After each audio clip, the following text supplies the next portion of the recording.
আসসালামু আলাইকুম ভিউয়ার্স। আজকে আপনাদের সাথে গুরুত্বপূর্ণ দুইটি বিষয় নিয়ে আবার হাজির হলাম। আজকে আমরা যে দুটি বিষয় নিয়ে আলোচনা করব সেটি হচ্ছে বিদেশে থাকা ও কাজের জন্য কী ধরনের পেপার প্রয়োজন হয় এবং খুব সহজে কী ধরনের কেস দ্বারা গ্রিসে আপনারা নাগরিকতা এবং পাসপোর্ট পেতে পারেন। দুই নাম্বার ইয়াটা হচ্ছে পুরো নির্খরচায় গ্রিস থেকে ইউরোপের যে কোনো দেশে যেতে পারবেন এবং নাগরিকতা পাবেন যে কোনো দেশে। আজকে আমরা এই দুটি বিষয় নিয়ে আলোচনা করব। প্রথমত আমরা যে বিষয়টি নিয়ে আলোচনা করতে চাই সেটি হচ্ছে কিভাবে গ্রিসে থাকা ও কাজের জন্য কী ধরনের পেপার প্রয়োজন, এগুলো কিভাবে আপনারা পাবেন এবং কী ধরনের সংস্থার মাধ্যমে আপনারা করলে এটা আপনারা পেপার কালেকশন করতে পারবেন। তো আমরা সাধারণত জানি গ্রিসে রেসিডেন্ট পাওয়াটা খুব অনেক কঠিন একটা ব্যাপার। এখানে অনেকে 10 বছর 12 বছর 15 বছর যাবত থাকতেছে কিন্তু কোনো পেপার ডকুমেন্টস করতে পারতেছে না। অধিকাংশ লোকই গ্রামে বসবাস করে। তো এখানে 80% লোকই গ্রামে বসবাস করে এবং 20% লোক যারা থাকে তারা এইখানে যে মেন শহর অ্যাথেন্স এইখানে রেস্টুরেন্টে বা বিভিন্ন ধরনের কাজ করে। তো এখানে আপনারা যারা প্রথমে আসে তারা সাধারণত গ্রামে চলে যায়। গ্রামে থেকে যারা যখন একটু বুঝে শুনে বা কারো রিলেটিভ থাকলে তারা হয়তো শহরেই থাকে, কিন্তু যারা গ্রামে চলে যায় তো তারা অনেক কষ্ট করে এবং অনেক ইয়াভাবে থাকে। এই বিষয় নিয়ে আমরা ভিডিও করছি, হাইট ভিডিও এগুলা ছাড়ছি, তো আপনারা গিয়ে দেখে আসবেন। তো আজকের বিষয়টি হচ্ছে কীভাবে কাগজ করবেন। তো গ্রিসে সাধারণত 7 বছরের ডকুমেন্ট দিয়ে কাগজ অ্যাপ্লাই করলে আপনারা এখানে নাগরিকতা পাবেন। তো এখানে হয়তো অনেক উকিল ধরতে হয়, বা যদি আপনারা এখানে থাকতে ভালো একটা আইডিয়া হয়ে যায় বা আপনারা চিনেন জানেন বুঝেন এরকম থাকলে আপনারা নিজেও পারবেন, এটা নিজেরা জমা করতে পারবেন। অফিসে জমা করবেন, তো দেখা গেছে 2 মাস 4 মাস 6 মাস কারো 7 মাস 8 মাস 1 বছর পর তাদের ফিঙ্গারের জন্য ডাকে, তারা ফিঙ্গার দেওয়ার পর যেমন তাদের কাগজ দিয়ে দেয়। তো এইখানে পাসপোর্ট পাওয়ার কোনো সম্ভাবনা নেই। যারা 7 বছর ডকুমেন্ট যারা পাবে তারা পাসপোর্ট সম্ভাবনা নেই। আর যারা যারা পলিটিক্যাল বা দেশে যেতে পারবে না এই ধরনের কেস করে তারা হয়তো পাসপোর্ট পাবে, তো রিফিউজি পাসপোর্ট। তো গ্রিক কোনো পাসপোর্ট তারা পাবে না, শুধু রিফিউজি পাসপোর্ট। কিন্তু পাসপোর্টের জন্য আবেদন করতে পারবে হয়তো 20 বছর 15 বছর পরে এটা পেতে পারে। তো আপনারা যারা নতুন আসবেন তারা ফার্স্ট টাইমে সবাই চেষ্টা করবেন যে তারা কোনো লিগাল ডকুমেন্ট বা কাজের জন্য ডকুমেন্টস যে ডকুমেন্টসগুলো লাগে ওইগুলো আপনারা কালেকশন করবেন। হয়তো বা এখানে নানান ধরনের সংস্থা আছে, এর সাথে যোগাযোগ করবেন। আপনার যে সমস্যা, আপনার ফ্যামিলি পারিবারিক যে সমস্যাগুলো এগুলো তাদের কাছে প্রকাশ করবেন, হয়তো বা তারা আপনাকে অনেক সাহায্য করবে। তো গ্রিসে সাধারণত 5 ধরনের কেস আপনাদের অ্যাকসেপ্ট করে, যার মাধ্যমে আপনারা খুবই সহজে কাগজ এবং রেসিডেন্ট পেতে পারেন। 5 ধরনের কেসের মধ্যে 1 নাম্বারটি হচ্ছে পলিটিক্যাল। যেমন বাংলাদেশে আপনার রাজনৈতিক সমস্যা আছে, যেমন আপনি রাজনীতি করতেন, দেশে আপনার প্রচুর সমস্যা, আপনি ওই দেশে আপনার জীবন মৃত্যুর সম্মুখীন। তো ওইসব শ্রেণীর যে যারা আসেন গ্রিসে তারা এই দেশে থাকার জন্য সুযোগ পাবেন, এমনকি পাসপোর্টেরও সুযোগ পাবেন। দ্বিতীয় নাম্বার হচ্ছে যেটা আমাদের দেশে বা অন্যান্য দেশে প্রায় দেশে হচ্ছে ইদানিং ধর্ম বিরোধী।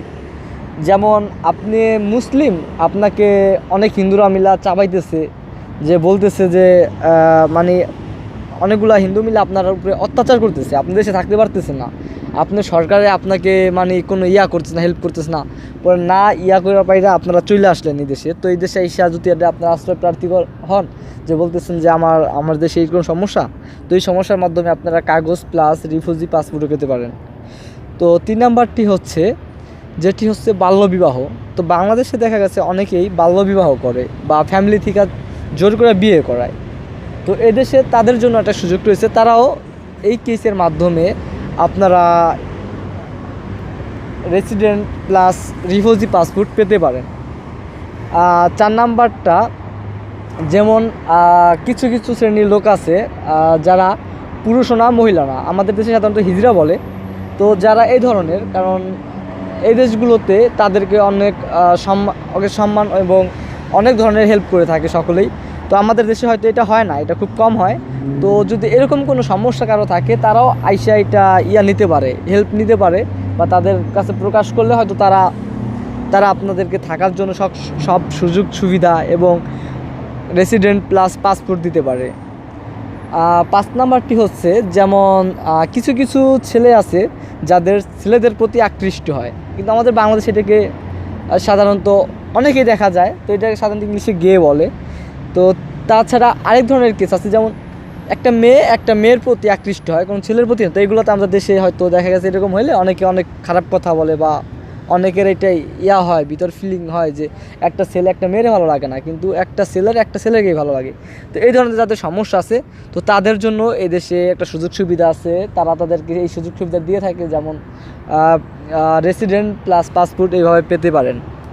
তো এইখানে যারা এই ধরনের যারা কেস মারবেন, তো তারা হয়তো এই দেশে আশ্রয় পাবেন। এর ছাড়া যারা দরিদ্র বা অন্য টাইপের যদি কোনো কেস মারেন, তাতে 90%ই কেস রিজেক্ট হওয়ার সম্ভাবনা বেশি থাকে। তো এখানে যারা নতুন আসেন, তাদেরকে সাধারণত এখানে প্রথমে হোয়াইট কার্ড দেওয়া হয়। আগে দিত এখানে আইসুলম সার্ভিস থেকে হোয়াইট কার্ড, আপনি যাবেন, আপনি ইন্টারভিউ নিবে, নেওয়ার পর যে পেপারটি দেবে। তো এখানের সাথে আপনার কাজ করার জন্য শুধু হোয়াইট কার্ড ছাড়াও আরও 4 থেকে 5টা পেপারের প্রয়োজন হয়। তো এইগুলো বিভিন্ন ধরনের সংস্থা থেকে আপনারা যোগাযোগ করে নিতে পারেন। এমন এখানে আছে, আপনার পার্সোনালি যদি কোনো লয়ার থাকে, তাদের সাথে কন্ট্যাক্ট করে এগুলা তুলতে পারেন, হয়তো কিছু টাকা খরচ যাবে। তো সবচেয়ে বেটার হয় আপনি যদি নিজে কষ্ট কইরা একটু চারদিকে ঘুরা আপনারা যদি যান কোনো সংস্থার মাধ্যমে যাই যোগাযোগ কইরা এটা যদি কালেক্ট করতে পারেন পেপারগুলো, আপনার ডকুমেন্ট অনেক স্টিল হবে। যেমন আপনি যদি লয়ার ধরেন, তারা শুধু আপনার যাচাই বাছাই না করে একটা পেপার দিল, হয়তো বা ওদের কখনো এটা সন্দেহজনক হলে আপনার কেসটা রিজেক্ট হয়ে যাওয়ার সম্ভাবনা অনেক বেশি থাকবে। তো এইভাবে আপনারা কাজের জন্য সুযোগ সুবিধা খুঁজে নিতে পারেন, ঠিক আছে? এইভাবে পেপারগুলো আপনারা গোছগাছ করে নিতে পারেন। তো এখানে আপনাদের যে 2 নম্বর বিষয়টি আলোচনা করব, সেটি হচ্ছে নির্খরচায় কীভাবে গ্রিস থেকে ইউরোপের যে কোনো দেশে যাবেন। তো আসলে এটা শুনতে অবাক লাগে, হ্যাঁ এটা শুনতে অবাক লাগলেও কিছু নাই, কারণ এটা সত্যি, এটা হচ্ছে, এটা অ্যাভেলেবেল হচ্ছে। যেমন এটা হচ্ছে শুধু তাদের জন্য যারা এখানে নাবালক, যারা 18 মাইনাস, তো 18 প্লাস হলে হবে না দয়া করে। তো যারা 18 বছরের কম, তারা এই দেশে অনেক ধরনের সুযোগ সুবিধা, যারা আন্ডার এজ মানে তারা সরকারের আন্ডারে থাকবে, সরকারের ক্যাম্পে থাকবে, আইএম থেকে তাদের হেল্প করবে, ইউএনসিএসআর থেকে হেল্প করবে, ঠিক আছে?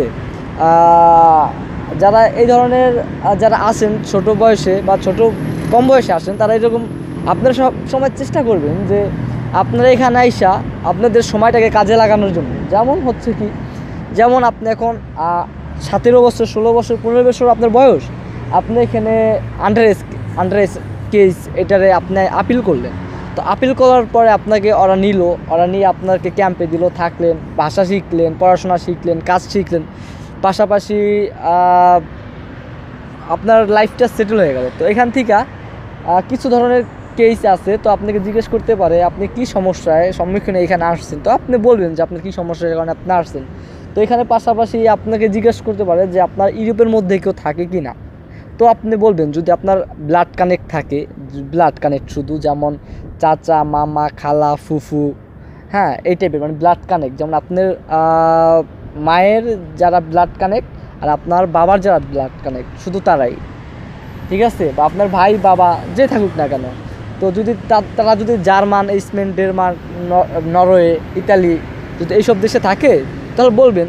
তো বলার পরে তাকে বলবে আপনি কি তাদের সাথে সম্মুখীন হতে চান, বলবেন হ্যাঁ আমি তাদের কাছে যেতে চাই। তো তারা এখান থেকে নির্খরচায় আপনাদের এখান থেকে তাদের কিছু ডকুমেন্টস জমা নিয়ে আপনাকে পাঠিয়ে দিবে। তো আপনি যাওয়ার পর যে দেশে আপনাকে নিবে সব ধরনের সুযোগ তারা দিবে, যেমন আপনাকে রেসিডেন্ট দিবে, প্লাস সব দিবে, সব ধরনের সুযোগ সুবিধা দিবে। তো আপনারা দয়া করে এইভাবে করবেন যারা ছোটো বয়স আছেন। যারা ছোটো বয়সে তাদের জন্য আরেকটা সুযোগ আছে, যেটা হচ্ছে এটাকে এখানে বলা হয় রিলোকেশন কেস। যেমন রিলোকেশন, যেমন আপনাকে বলবে যে তুমি কি এই দেশে থাকতে চাও না অন্য কোনো দেশে যেতে চাও। ইউরোপের মধ্যে যে কোনো অন্য কোনো দেশ ইউরোপের মধ্যে, তখন আপনি বলবেন না আমি এই দেশে থাকতে চাই না, কিন্তু আমি এই দেশ ছাড়া আমি অন্য কোনো দেশে থাকতে চাই। তখন আপনাকে ওরা এই কথা শুনে আপনাকে যখন যেদিন আপনাকে একটা কার্ড দিবে, ক্যাম্প থেকে একটা কার্ড দিবে, হোয়াইট কার্ড, তো ওই কার্ড যেদিন দিবে দেওয়ার সাথে সাথে ওই দিনই আপনি প্রশ্নগুলো করবে। তো ওইখান থেকে ওরা রেজিস্ট্রেশন করবে যে এই মানে ইলেকশন কেসের, তো আপনার জন্য আপিল করবে ওরা ইউরোপিয়ান ইউনিয়নের কাছে যে আপনাকে আপনার ইচ্ছা আপনি অন্য দেশে যেতে চান। তখন অন্য দেশে থেকে আপনাকে যদি কোনো দেশ লোক প্রয়োজন হয় তখন থেকে এখান থেকে ওরা লোক চাবে। তখন লোক চাইলে তো মনে করেন আপনার কি যদি অ্যাকসেপ্ট হয় তখন আপনি পুরা ফ্রি নির্খরচায় এই দেশ থেকে যে কোনো দেশে আপনি যে কোনো দেশে আপনাকে চাইতে পারে, আপনি যে কোনো দেশে যেতে পারেন। এমন অনেক দেশ থেকে চাইতেছে, আর আপনার জিজ্ঞেস করলো যে একটা ইন্টারভিউতে তোমাকে এইসব দেশ থেকে নিতে চাই, তুমি কোন দেশে যেতে চাও? তখন আপনি বলবেন আমি এই দেশে যেতে চাই, বা আপনার স্বপ্ন ছিল আপনি এই দেশে যাবেন, তো এরকমটা বলবেন। বা এরকমটার কারণে হয়তো বা আপনার কপাল খুলে যেতে পারে, আপনি চলে যাবেন। তো ওই যে দেশে আপনি যাবেন ওইখানে সব ধরনের সুযোগ সুবিধা পাবেন, যেমন রেসিডেন্ট প্লাস পাসপোর্টের জন্য আবেদন করতে পারবেন, পড়াশোনা সব ধরনের সুযোগ সুবিধা পাবেন, ভালো একটা জবের পাশাপাশি ভালো একটা জবও পেয়ে যাবেন, ওরাই সব কিছু ব্যবস্থা করে দেবে। তো আপনারা যারা ইউরোপে এত কষ্ট করে স্বপ্ন নিয়ে আসেন, তো আসতে অনেক কষ্ট হয়, হ্যাঁ, মৃত্যুস্বরূপ ইউরোপ সম্মুখীন হতে হয়। তো আসার পরও আগে আপনারা টাকার পিছনে না ছুটে একটু কাগজের পিছে ছুটেন, হয়তো বা দেখা গেছে 1 বছর 6 মাস পরে আপনারা এর থেকে ভালো কিছু করতে পারবেন, ঠিক আছে? আর যারা গিরিশে আছেন দয়া করে তারা অবশ্য পেপার ডকুমেন্ট সাথে রাখবেন, কারণ গিরিশে প্রচুর পরিমাণের পুলিশ প্রবলেম। তো এখানে কাগজ ছাড়া অনেক অনেক রিস্ক, আর চলাফেরায় রাস্তাঘাটে তারা অনেক ভালোভাবে টেক কেয়ারভাবে থাকবেন, নিজের করবেন, ঠিক আছে? আর কেয়ারফুল থাকবেন যাতে পুলিশের হাতে না পড়েন। তো আসসালামু আলাইকুম, এই বিষয়টা নিয়ে আজকে আলোচনা করতে চাইছিলাম। তো আপনারা সবাই ভালো থাকবেন, আর দয়া করে আমার ভিডিওটা যারা দেখছেন, তো এই বিষয় নিয়ে আমি অন্যান্য বিষয় নিয়ে আরও ভিডিও বানাইছি, যেমন কীভাবে বাই রোড মারতে হয়, বা কীভাবে কীরকম কষ্ট হয়, কী কী দরকার হয়, এইসব নিয়েও ভিডিও বানাইছি। তো এইগুলো দেখবেন দয়া করে। তো আসলে ভালো থাকবেন, আসসালামু আলাইকুম।